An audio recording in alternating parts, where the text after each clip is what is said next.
Why are you telling us? I mean, we might leave here today. We'll go out there, tell everybody. It would vanish in disbelief. A story that goes around the room. No credibility.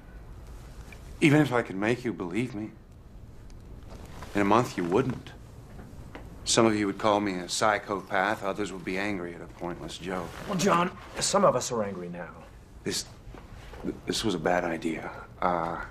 I love you all, and I do not want to put you through anything. Then why are you doing it? Because I wanted to say goodbye. As yourself. Well, I think you've done that, whoever that self is. Easy, Edith. We're just grading his homework. I see what's going on. You're playing the good cop, Dan. That's fine. Just enjoy it. Right? I think this whole thing is just a crock. I should leave, but I'm going to stay. You know why? Because I want to see what the hell this is all about. Yes, so do I. What is this all about? Well, let's ask Dr. Freud, who's just arrived. Hey, Will! Will! Hey. Art. John! I'm glad I caught you. Someone mentioned that you were leaving today? Called you, told you that I've lost it. Glad you're here. Things are going in unexpected directions. Yes, so I hear. Hi. Are you hungry? Thank you, no. Whiskey? Johnny Walker Green. Oh, yes. You look very familiar, my dear. Linda Murphy. I'm in your Tuesday Psych 1 class, Dr. Gruber. Well, this lesson may be something I could not have imagined. I regret being so obvious about this, John, but these people are all very concerned for you. Yes, I'm cutting out paper dinosaurs. I really wish I'd been here from the beginning. Me too. Yeah, let me just say something right now. I mean, there's absolutely no way in the whole world for John to prove his story to us. Just like there's no way for us to disprove it. No matter how outrageous we think it is, no matter how highly trained some of us think we are, there's absolutely no way to disprove it. Our friend is either a caveman, a liar, or a nut. So while we're thinking about that, why don't we just go with it? I mean, hell, who knows? He might jolt us into believing him. Or we might jolt him back to reality. Believing? Whose reality? So, you're a caveman? Yes. I was the Cro-Magnon, I think. You don't know if you're a caveman or not? Well, no, I'm sure about that. A Cro-Magnon, then. When did you first realize this? Well, when the Cro-Magnon was first identified. When anthropology gave them a name, I had mine. Well, please continue. I'm sure you must have more to say. Would you like for me to lie on the couch, Doctor? As you wish. As a physician, I'm curious. In this enormous lifetime you describe, have you ever been ill? Sure, as much as anyone. Seriously ill? Sometime. Of what? Do you know? In prehistory, I can't tell you. Maybe pneumonia once or twice. Last few hundred years, I've gotten over typhoid, yellow fever, smallpox. I survived the Black Plague. Bubonic? Well, that's terrible. More so than history describes. And smallpox. But you're not scarred. I don't scar. No, John, that is not possible. Yeah, please, let's take John's story at face value and explore it from that perspective.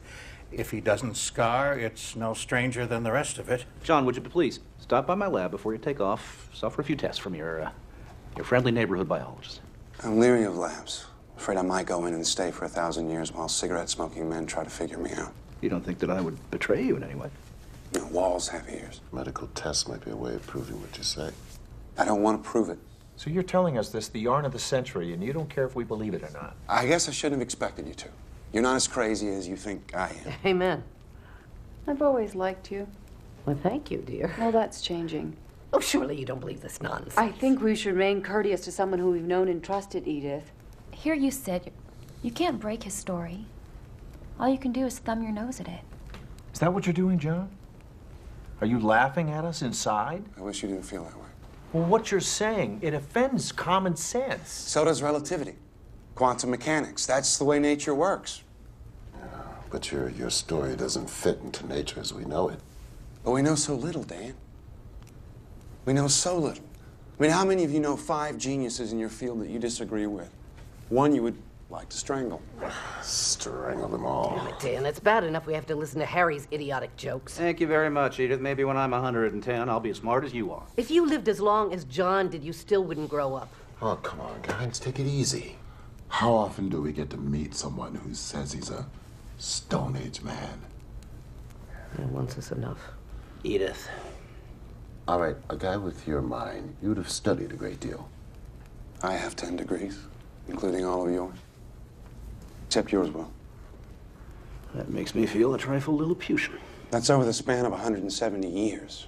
I got my biology degree at Oxford in 1840. So I'm a little behind the times. The same in other areas. I can't keep up with the new stuff that comes along. No one can. Not even in their specialty. So much for the myth of the super wise, all-knowing immortal. I see your point, John. No matter how long a man lives, he can't be in advance of his times.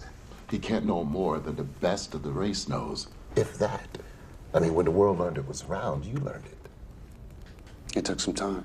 News traveled slowly before communications were fancy. There were social obstacles, preconceptions, screams from the church. 10 doctorates. That's impressive, John. Did you teach them? Son, you might have all done the same. Living 14,000 years didn't make me a genius. I just had time. Time. We can't see it, we can't hear it, we can't weigh it, we can't measure it in a laboratory. It's our subjective sense of becoming what we are. Instead of what we were a nanosecond ago, becoming what we will be in another nanosecond. The whole BC time is a landscape existing before and behind us, and we move through it, slice by slice. Clocks measure time. Oh, they measure themselves. The objective referent of a clock is another clock. Very interesting. What has it got to do with John? Oh, he might be a man who lives outside of time as we know it.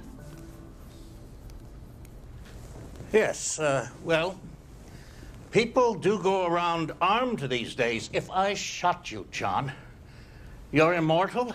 Would you survive this? I never said I was immortal, just old. I might die. And then you could wonder the rest of your incarcerated life what you shot. Oh, may I? Preferable to a gun. Well, that was a bit much. Ooh. Books? Doctorates? Yes, you have grown and changed. But there is always innate nature. Wouldn't you be more comfortable squatting in the backyard? Sometimes I do, Will. Look up at the stars, wonder. And what did primitive man make of them? A great mystery. There were gods up there then. Shamans who knew about them told us. They still do. Have you ever wished it would end? No. 14,000 years. Injuries, illness, disasters. You've survived them all. You're a very lucky man.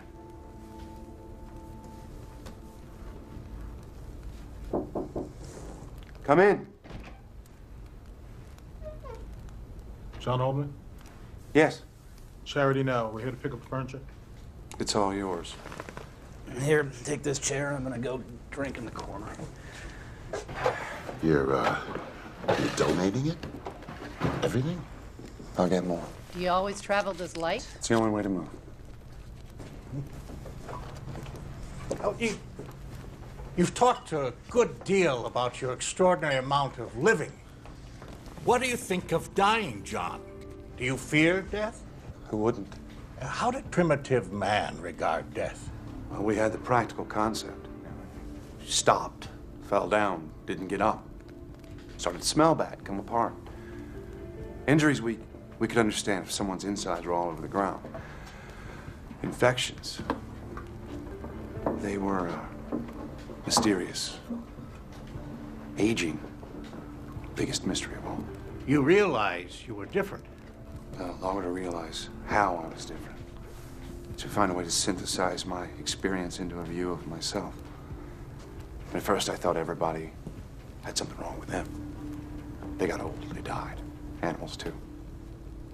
But not me. Oh, forgive me, my dear. You live simply. I've owned castles, but why leave a lot if you're always leaving? I have money.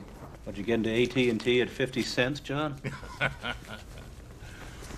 As one grows older, the days, weeks, months go by more quickly. What does a day or a year or a century mean to you? The birth-death cycle. Turbulence. I meet someone, learn a name, say a word, they're gone.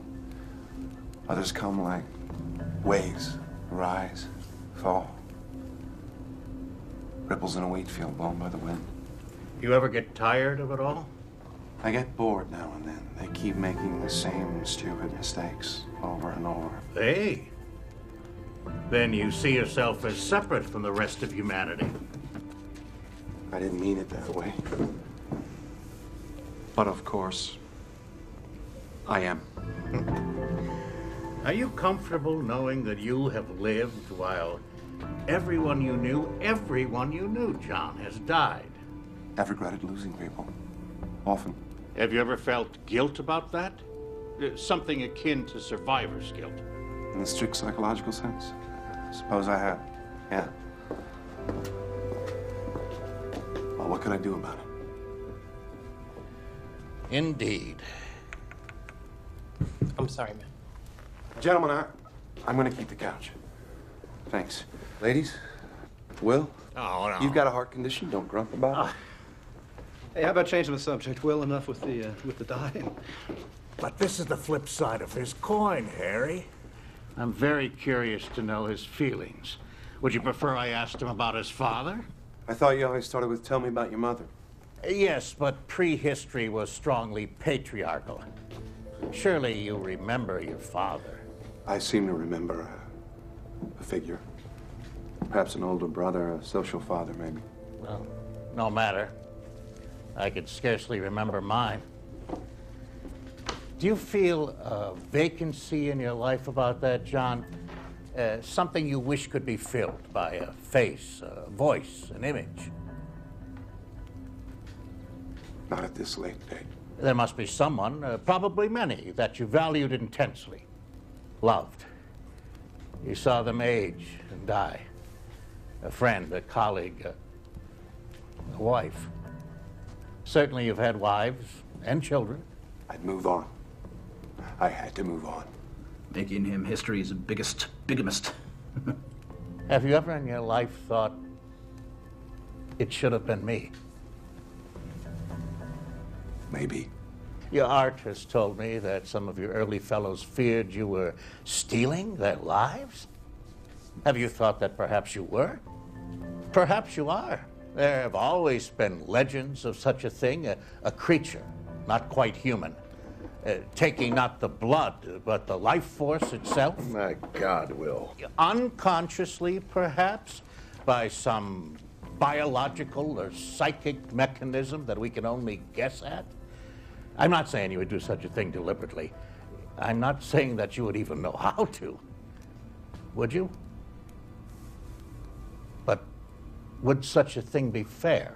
So you believe me then? I'm only exploring what you have said.